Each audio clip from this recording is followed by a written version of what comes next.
me get a caller from, I think, country code 821, I think it is. You're on live with the Black Channel. What's your name? Where you calling from? Hi, B1. I'm calling from South Korea. I've been living here for a long time. And I'm sorry. My name is Annette. Hello, Annette, calling us from South Korea. Yes, I've been over here because I'm trying to pay off my student loans. But one thing I wanted to say is, like, these people cheat. And it's just a crazy how in the U.S. they try to say that they work so hard and they deserve to be in these Ivy League schools. They cheat all the time. Like, I see it all the time, and everyone knows, but they just kind of go along with the lie. And another thing I wanted to say is I have a lot of family in Huntsville, Alabama, and Montgomery, Alabama. They are moving in huge Asian corporations there. And I feel like it's on purpose because there are a lot of middle class and some wealthy black families there, and black farmers that have been there for a long time. And they're purposely trying to move. Okay, let me back up. Well, we'll deal with that here in just a moment. Let me back up here, because if you're over there, are you one of the folks who's teaching people how to read? Is that your gig? Yeah, I'm over here. Okay, that's fine. Okay, that's fine. Okay, well, that's fine. But since we're a little short on time, I want to get straight to a point here, though. If that's what you're working in, you're working in education. And by the way, if I remember correctly, there were some Asians who got caught up in that cheating scandal, I think it was in California, when they were paying folk off to give them grades and whatnot. I want to say there were some Asians who got caught up. The chick who's from Full House, I forget her name, Lori, whatever her name is, from Full House, and a couple of other folks out there who didn't do any time. And they were supposed to do time in jail because they give black folk years, and they gave them a couple of days. So you see that all the time. But if I remember correctly, there were some Asians who got caught up in that as well. So this idea that somehow, if y'all would just we're just killing the game, and if the rest of y'all would just hold back, it's like, no, the black folk ain't got enough money to pay every damn body off. I mean, Dr. Dre does, but we don't have enough money to be able to pay everybody off like that. And we don't have a system in place that will give us those things like that. Now, in the chat room, there was a folk who were saying in Korea, that kind of thing is happening. So if you can, since you're there, if you want to explain here, obviously there isn't a sizable white population. Why would anybody in South Korea need to cheat on their testing or cheat in school over there? Over here, it's because the competition is so strong for so few jobs. So they even go as far as having plastic surgery to try to get an edge up, because when you apply for jobs, you have to submit your photo. So, and that's like a whole nother thing. It's like they have to be the top of their class, and the closer you can look to white, the better job you can get. So that's why they do it over here. And they also have so many private tutoring things after school. And, black kids, like, we can't afford, like I think a lot, on average in the States probably can't afford all of these things. They teach them how to test, what's likely a good choice, like for out of the multiple choice. I mean, they teach them everything. And, but there's also a lot of scams and things like that. And, they just have all kinds of edges, and it's not fair.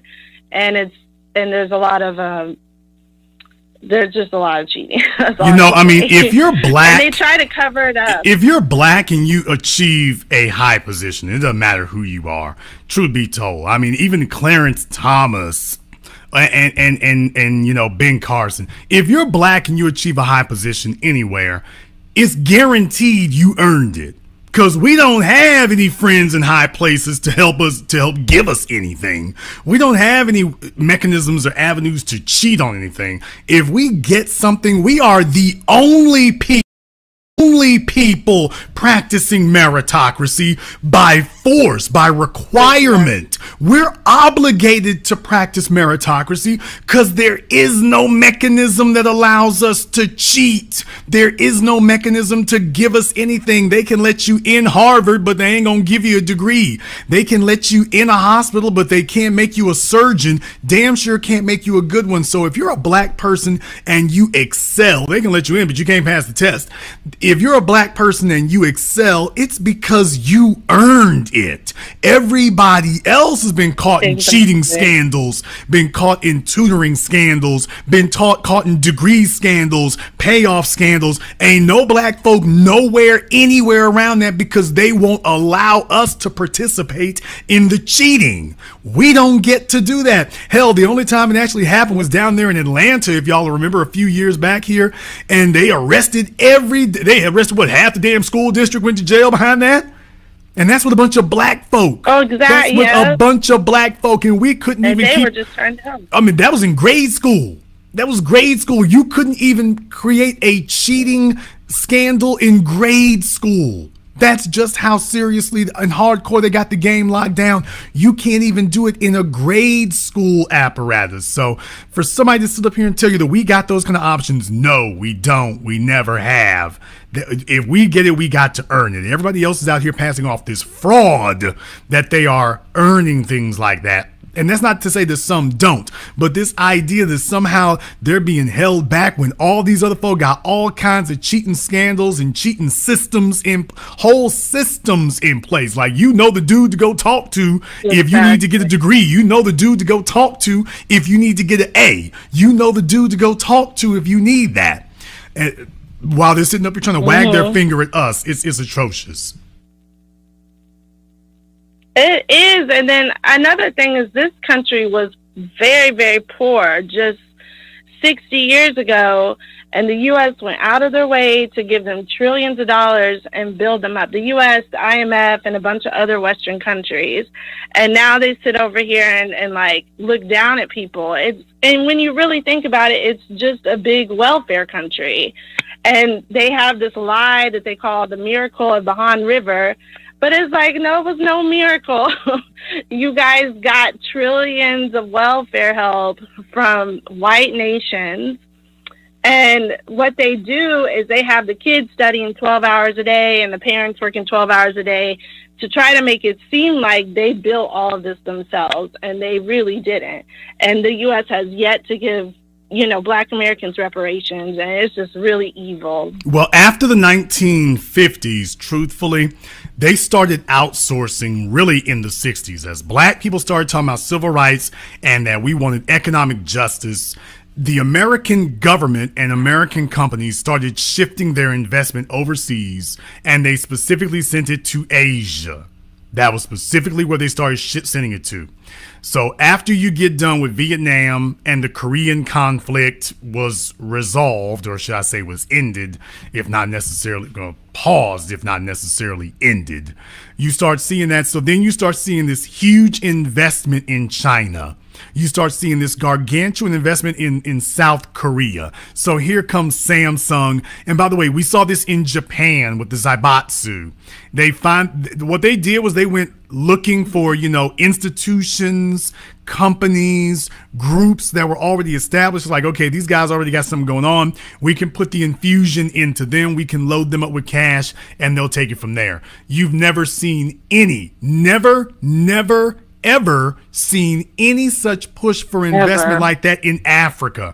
They're over there in Africa raping the minerals. Nobody is putting that type of investment in an African country. Okay, you all get over there and mine the minerals yourselves. They're sitting over here running blood diamonds and blood minerals. They're over here raping the land. They're over here committing human rights violations, in some cases killing folk over there. You don't see anything even remotely similar to what you saw them do in Japan, in South Korea, in Indochina. You haven't seen anything like that. Nothing at all. And so everybody gets together and plays this game of, oh, well, we just did great and wonderful things, and that's not what occurred. This was all part of a system specifically for the purposes of disinheriting black people in America. So all of a sudden, you saw your manufacturing jobs. The manufacturing continued, but the black folk who used to do it didn't have the jobs anymore. They shipped those overseas. They had white folk retrained for something else and left black folk over here chasing psychology and sociology degrees. Yeah. And that is so true. And that's why I'm in Korea trying to pay off this stupid degree that doesn't even help me in the U.S. And it's just crazy seeing everyone immigrate to the U.S. and end up making money over us. It's really crazy. It's infuriating. Well, thank you very much for giving us a call here tonight. Please do give us a call again, Annette, calling us from South Korea. Everybody knows what the deal is over there. If you got the paper, you go ahead and get what you want. It's part of the culture. Now, if you're black and think you're going to join in with it, you got another thing coming. So I just wanted you guys to hear mainly that clip with Annette calling from South Korea and some of the things she had to say as far as how mediocre Asians really are, all the cheating that they take part in so that they can seem like they're smarter than black people. And we just keep hearing this over and over and over about how much non-black people love to cheat. And I don't know why black people still continue to put white people on a pedestal. Wake up, you know. It's like, yeah, I guess it's the television, I don't really know, or the live vision, I don't know. But I'm just like, you have to be stronger than that. You cannot be a sheep and just think that whatever they tell you, take it at face value. No, not those people that had us enslaved for 500 some years and then they're still doing stupid stuff to us. Absolutely not. I will always believe the opposite of whatever they say. And so let me look here, because I didn't want to play his entire video because I don't like to feel like I'm just like taking people's videos and making them as my own, because that's not my intention. I just really wanted you guys to hear some of the things Annette was talking about, such as the cheating that's going on in Asia. I have an article here scrolling up that's talking about the cheating that's happening with the Asians and the SATs. And like Annette was saying, the Asians will take the SATs, which is obviously a test that we have here in America. So you're probably wondering, why is it over there in Asia? And so they used to take the exact same test that they gave us here and would give it to the people in Asia.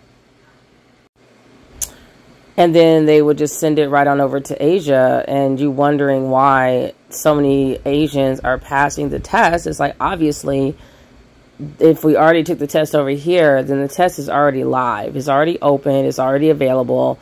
And you really think these idiots are not going to send somebody over to America to find out what's on the test so they can prepare their little cheating cronies over in Asia and let them know what's going to be on the test? I mean, America's so stupid. And the reality is, America knows already. It's just probably watchdog groups that discover this, and then America's going to try to act like they're so confused. But this just goes to show how much America really does hate black people. Our country that we built, our ancestors built, they cannot effing stand us, okay? They cannot stand us.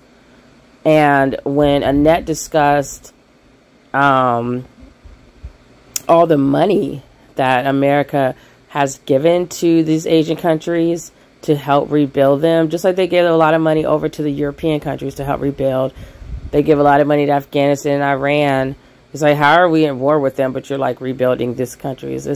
But yet, when it comes to reparations, even black people are stupidly looking around like, where they gonna get the money from? Is that our problem?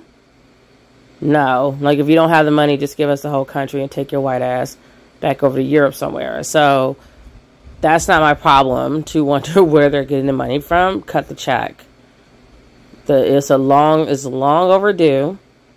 And from the article I just read, like, America is like so proud of themselves, of their history of paying back countries that they've destroyed, yet our whole race was fucking destroyed.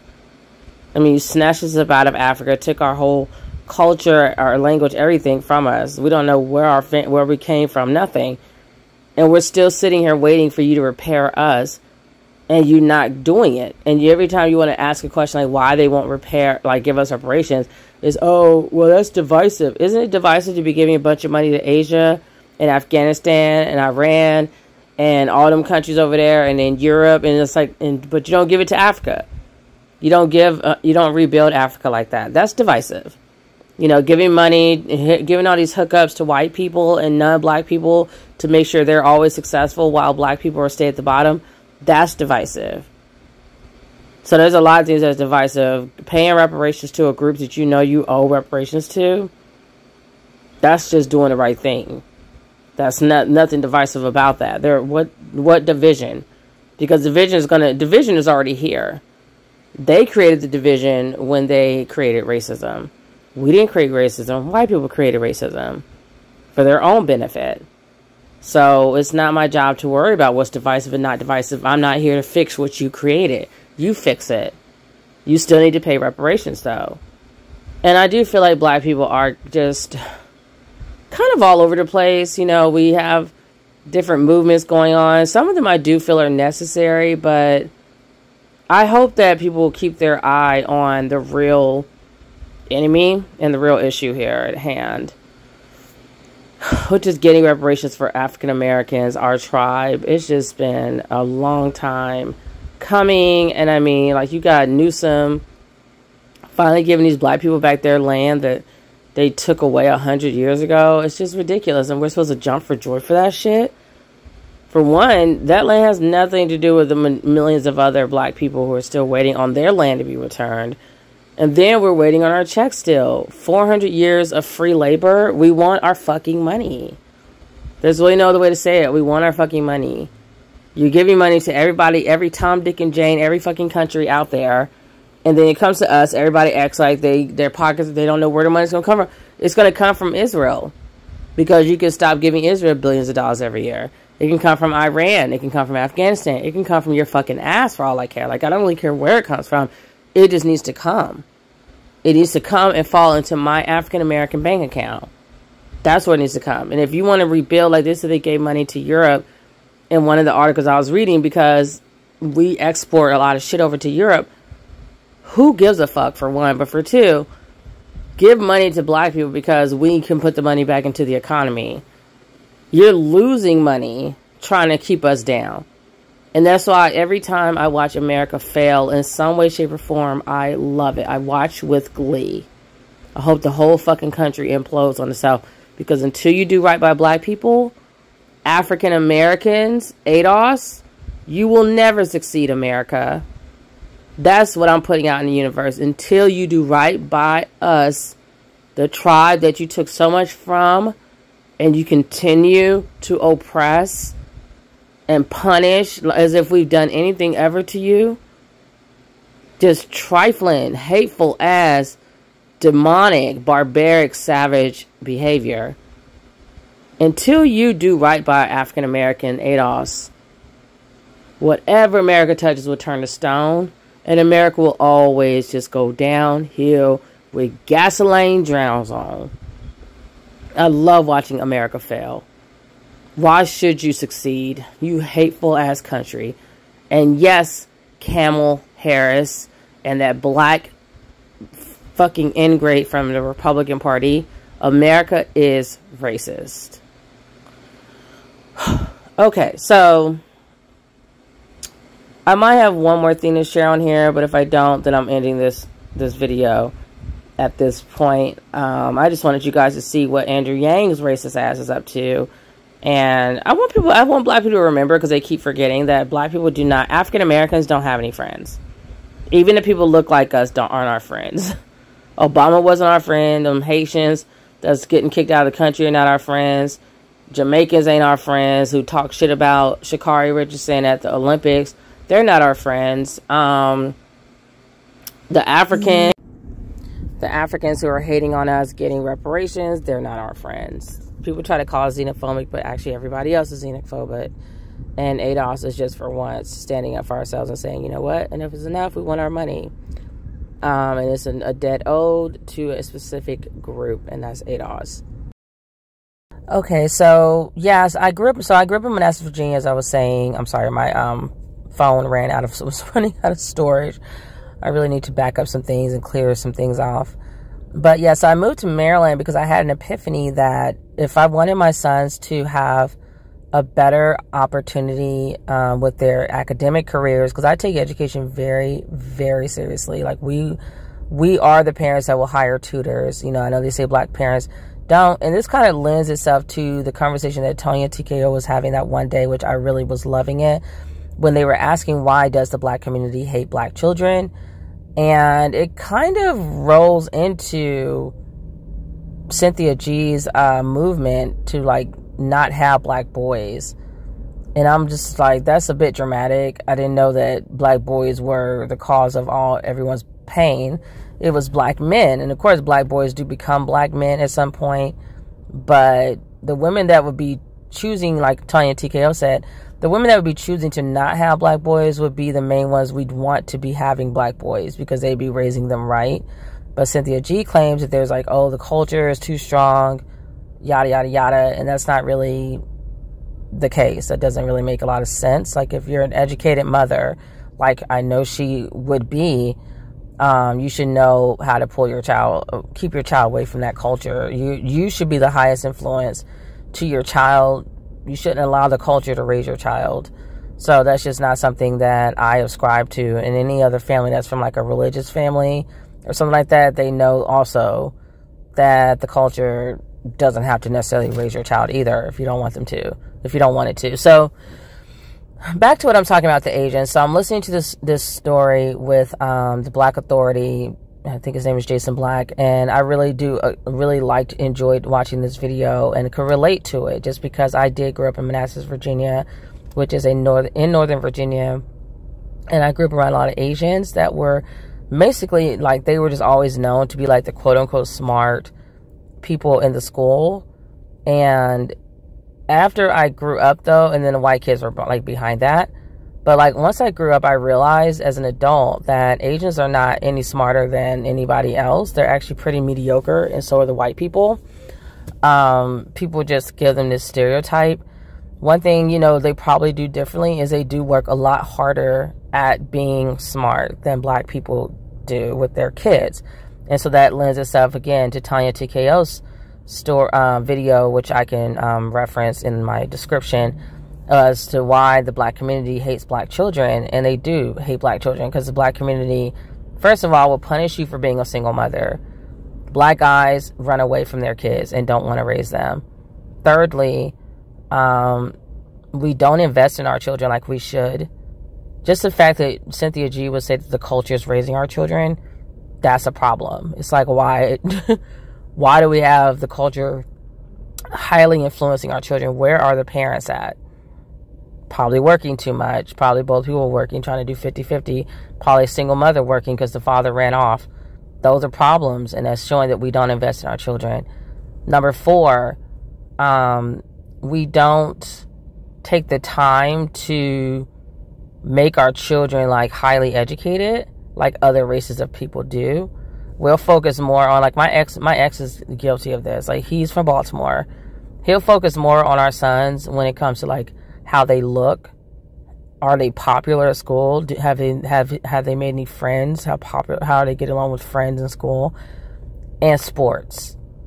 And while he's doing that, I'm more focused on education, and education. Like, I don't care what they're wearing to school. They're clean, they're warm, they're healthy, they're fine. They're children. Like, especially my kindergartner, like, who's looking at his clothes in kindergarten? And thankfully, our school actually wears uniforms. I was so grateful for that, because that's the last thing I could care about is his little clothes. Like, he needs to go to school to learn. And I focus on like tutors, preschool, extracurricular activities. Like, they are in sports, but that's just to help them be more well-rounded and athletic and healthy. It's not so they can make the NBA team and NFL pros and all that. Like, I could care less about sports. I see my sons as so much more than that. So I focus on them also doing extracurricular activities like learning the piano, becoming bilingual, and hopefully trilingual. Like, if they can learn French as well as Spanish, I'd be really happy. So those are things that I aspire to have for my sons. That's where I spend my money. Like, it's funny because I was actually, it's not really funny, but it's ironic because I was actually just talking to my kid's father about this, and he was like, you spend all this money on them, where's the money you're spending? I don't see it. And I was like, well, you see it in the workbooks that I buy them so they can practice at home. We can homeschool. You'll see it in tutors. You see it in me paying for like school uniforms and their education, and trying to get the twins. I paid for them to be going to preschool, but then I decided to pull them out because the preschool wasn't really a good fit for our family because one of my twins is not fully potty training. He doesn't really want to potty train. It's been a bit of a nightmare. So the school wanted them to be fully potty trained, and I just didn't have that being done yet. So I know I'm getting way off topic here, but my point is, like, I'm very big on what I'm putting into my children. I believe that children can be an asset and not a liability. And I believe that other races of people look at their children that way, as an asset. I grew up around other races of people, so I know how they think. I know how they move with their kids and how they do things. And they invest a lot into their children. Like, they do get tutors for their kids. Like they said with this other article that I just read, that Asians even admitted their kids are not like these math scholars, but they started from almost like elementary school, getting them tutors and making sure their children were getting just as much math education as possible so they could really be good at math. And same goes for, I guess, science as well. So STEM is huge, and schools don't really, I believe, don't invest enough in our kids, our children, when it comes to STEM.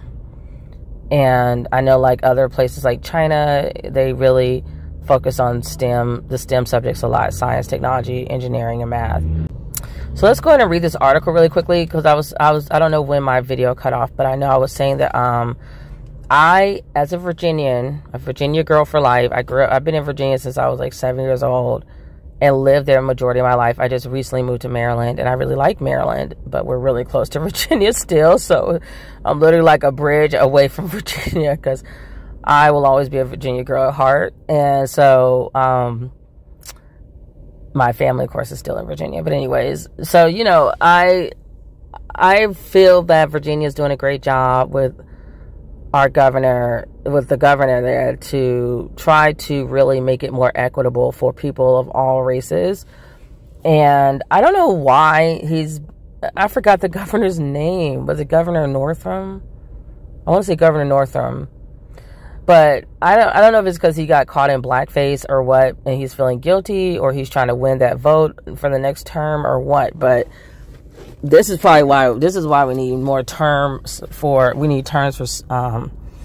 judges, Supreme Court judges, and other different positions, because people just get way too comfortable and start to do really stupid shit. But anyways, so I feel like he's doing a great job to make things more equitable. He's been passing like a lot of laws that are in favor for black people, and Virginia's really done a good job so far of looking at itself. And of course, I'm very cautious about giving any praise, because we all know when white people do something, it's like, what is the secret here? What is the motivation here? What's really going on behind the scenes? So I've been watching them, but so far they're doing a great job of really looking inward and saying, you know, we really do have a racist problem. And I really appreciate them saying that, because I know they do. It's like, as a mother and as a child that grew up there, I watched my little brother have a very different learning experience in school than what my sister and I had, and watched him just struggle. Plus, he was small for his age, so it was just really kind of crazy, you know, the kind of situation, the experience he had versus us. And then becoming a mother and coming back to Virginia with my 2 black sons and putting them in the school system, it was like really heartbreaking to watch the light literally come out of my oldest son's eyes as he just became more and more more and more disenchanted with school. Like right now, my 5-year-old is loving school, and I hope it stays that way. So that's why we're around black people, because I want him to be around people who look like him, who try to understand him. I actually just had a parent-teacher conference yesterday with his teacher, and she's just so I just love her. She's so nice. She actually looks like me, kind of. But she's just such a sweetie, and I just really feel like she's trying to understand my son as much as I try to understand my kids when they're going through whatever new phase they're going through. But, as Virginia is doing more self-awareness and looking at themselves as like being racist and what they can do to make changes, I'm loving it. I can't say it would mean I would move back to Northern Virginia, because Northern Virginia is really expensive also. So I could see myself living I actually have land in Southern Virginia, so I will always be a part of Virginia, and I actually have a lot of familial roots that's connected to Virginia. So Virginia is always going to be a part of me, but I'm not so sure about Northern Virginia. But let me go ahead and read this really quickly. So it says, the lead school accepts more blacks and Hispanics and fewer Asians. Falls Church, Virginia this is coming from apnews.com. So a premier public high school in Northern Virginia has dramatically increased the number of black and Hispanic students offered admission under a new application system that some Asian American parents say discriminates against their children. And it's like, yeah, I'm sure you're saying that now, but you weren't saying that when your children were getting in. So on Wednesday, Thomas Jefferson High School for Science and Technology in Fairfax County released demographic data on the 550 students who were offered admission to the school this fall as incoming freshmen. The percentage of black students increased from 1% last year to 7% this year. Hispanic representation increased from 3% to 11%. And I'm sorry, guys, but Hispanic is basically either white or Asian to me. Or you can be, unless you're an Afro-Latino, then you're black. And white representation increased from 18% to 22%. Asian American representation decreased from 73% to 54%. And they're still mad. And I'm like, you're not going to take over the whole damn school. So anyways, across the country, school system as a whole, about 38% of students are white, 27% are Hispanic, 20% are Asian. Across this county school system as a whole. I'm not sure which county school system they're talking about, the whole county or just TJ. So TJ High School is like a STEM magnet, state-of-the-art school. Like it's the creme de la creme. It was a school I wanted my sons to get into, but they weren't. I didn't know how to do it. Now I do. I know it's all about the tutors and doing that after school, that after school and on the weekends programming of like just making sure your children getting like so much education outside of school. So I didn't figure that out till like much later. But anyway, so TJ, as the school is commonly known, routinely ranks as one of the best public schools in the country. It was named best school in the country in the most recent rankings from U.S. News and World Report. For decades, though, black and Hispanic students have been underrepresented under an admission systems that rely heavily on standardized testing. Oh, hold on. I was about to say that's it. Okay. This year, the county school board overhauled the admissions process, eliminating the standardized testing and application fees. Slots were set aside for the top students at each of the county's middle schools, replacing a system where a handful of top-performing middle schools dominated the process. The drop in Asian American representation was anticipated. A group of parents has sued the school board in federal court. I bet they have, because they have money. The new procedures discriminate against Asian American students who thrived under the old system. The judge hearing the case declined to issue an injunction barring the new rules from taking effect, but made clear in his comments that he has concerns about the school system's new policies. He sounded skeptical when lawyers for the school system insisted the new system is race neutral. Everybody knows the policy is not race neutral and that it's designed to affect the racial composition of the school, Judge Claude Hilton said. And it's interesting he's saying that now, but was anybody talking when it was favoring Asians and letting them get in? So nobody's upfront like that when it's like black people being discouraged or disparaged against. So it says you can say all sorts of beautiful things while you're doing others. Whatever, dude. So in an interview Thursday, Fairfax County Public School Superintendent Scott Brabrand insisted the new policies are race neutral and said he expects them to withstand legal scrutiny. He compared the new admissions process to one used by public universities in Texas, which guarantees admission to the top 10% of students at high schools across the state. Yeah, I'm like, they were more not race neutral when they were having all these standardized tests they knew black and Hispanic people really wouldn't understand. So that system has withstood legal challenges from applicants who argue the geographical set-asides functions as a proxy for racial quotas. If it's good enough for Texas universities, it's good enough for FCPS, Brabrandt said. Aswin Namani, a TJ parent and member of the parent group Coalition for TJ that filed the discrimination lawsuit, and she is Indian, guys. Okay, we can hear that name. She's Indian, and people tend to forget that Indians, those Afghans that they just shipped over here for jobs, most likely, was really the real reason for bringing them over here. They're considered Asian as well, so people need to remember that. There's a lot of them here. That's why I need to remind people, like, Hispanic is not a race. So Hispanic can be Asian, they can be white, they can be black.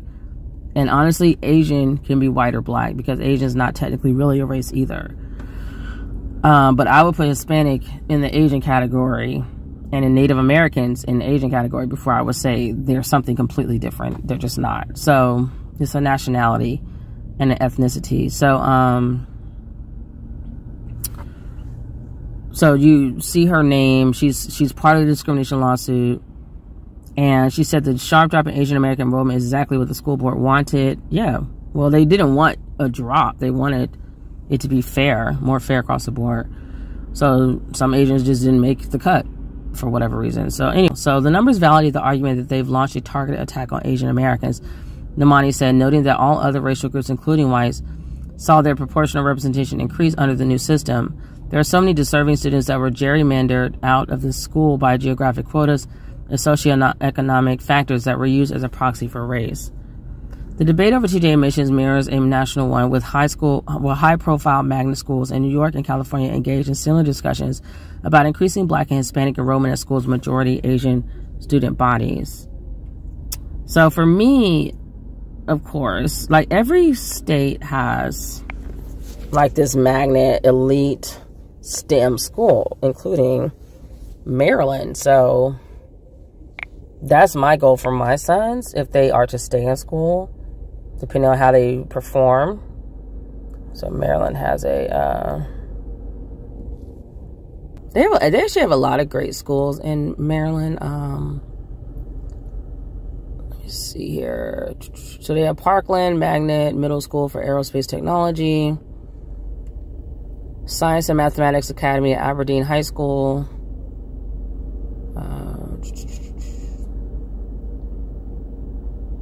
Which one? Where is it? Where is it?